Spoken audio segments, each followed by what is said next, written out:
যুদ্ধ মানেই ধ্বংস, যুদ্ধ মানেই রক্ত আর বিপর্যয়। আর যখন এই যুদ্ধ হয় দুই পরমাণু শক্তিধর দেশের মধ্যে, তখন শুধু সীমান্ত নয়, কাঁপে অর্থনীতি, বিপর্যস্ত হয় কোটি মানুষের জীবন। গত 4 সপ্তাহ ধরে চলমান ভারত পাকিস্তান সংঘাত শুধু সামরিক উত্তেজনাই বাড়ায়নি, বরং এই সংঘাতের ঢেউ আশ্রে পড়েছে অর্থনীতির প্রতিটি কোণায়। এই অল্প সময়েই ভারত ও পাকিস্তান দুই পরমাণু শক্তিধর দেশের অর্থনীতিতে নেমে এসেছে বিশাল ধাক্কা।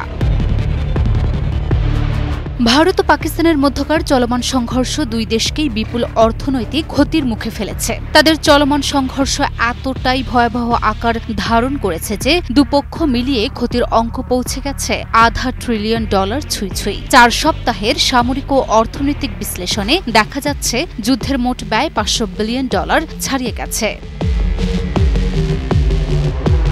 জিও নিউজের এক প্রতিবেদন থেকে জানা যায়, ভারত ও পাকিস্তানের সম্মিলিত ব্যয় $500 বিলিয়ন ছাড়িয়ে যেতে পারে। প্রতিবেদনে বলা হয়েছে, ভারতীয় বিমান বাহিনী প্রতিদিন গড়ে 100টি যুদ্ধ বিমান ওড়াচ্ছে, যার মধ্যে রয়েছে রাফাল, মিরাজ 2000, সুখোই এবং তেজস। প্রতিটি বিমান উড়াতে গড়ে $80,000 খরচ হয়। এছাড়া প্রতিদিন 30 থেকে 40টি গাইডেড বোমা ব্যবহৃত হচ্ছে, যার প্রতিটির দাম $1 লাখ থেকে $11 লাখ মধ্যে। কেবল বিমান হামলার পেছনেই 4 সপ্তাহে ব্যয় দাঁড়াতে পারে প্রায় $7 বিলিয়ন।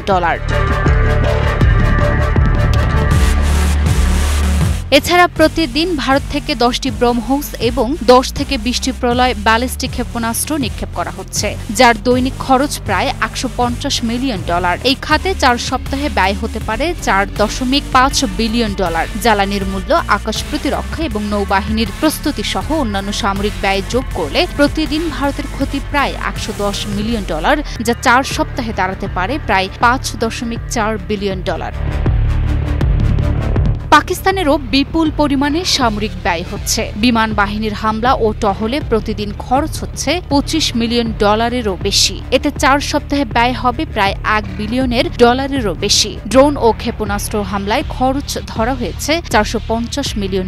পাকিস্তানের সীমান্ত সতর্কতা, সেনা চলাচল, রাডার চালু রাখা, SAM মোতায়েন এবং গোয়েন্দা তৎপরতায় প্রতিদিন ব্যয় হচ্ছে $15 মিলিয়ন। এতে 4 সপ্তাহে ব্যয় হবে $450 মিলিয়ন। সরাসরি সামরিক ব্যয়ের বাইরেও দুই দেশের অর্থনীতিতে পড়ছে গভীর প্রভাব। ভারতের জিডিপি ক্ষতির পরিমাণ হতে পারে $150 বিলিয়ন। শুধু বাজার অস্থিরতা ও মুদ্রার দরপতনেই $90 বিলিয়ন উধাও। বাণিজ্য ও সরবরাহ ব্যবস্থার ধাক্কা $80 বিলিয়ন, আর বিদেশে বিনিয়োগ কমে যেতে পারে আরও $100 বিলিয়ন। পাকিস্তানের ক্ষতি ভারতের তুলনায় কিছুটা কম, কিন্তু তা একেবারেই কম নয়। দেশটির সম্ভাব্য জিডিপি ক্ষতি $25 বিলিয়ন। মুদ্রার দরপতন এবং বাজার অস্থিরতায় আরও $15 বিলিয়ন উবে যেতে পারে। বাণিজ্য ধাক্কা $12 বিলিয়ন, আর বিদেশি বিনিয়োগ এবং IMF সহায়তার ঘাটতিতে ক্ষতি আরও $5 বিলিয়ন হতে পারে। সব মিলিয়ে অনুমান করা হচ্ছে, শুধু 4 সপ্তাহের মধ্যে দুই দেশের ক্ষতি ছাড়িয়ে যেতে পারে $500 বিলিয়ন বা $50,000 কোটি। গোলাগুলির আওয়াজ যতটা শোনা গেছে, তার চেয়েও হয়তো বেশি ভয়ঙ্কর আওয়াজ বয়ে আনছে এই অর্থনৈতিক ধ্বংসযজ্ঞ। Desk report, news 24।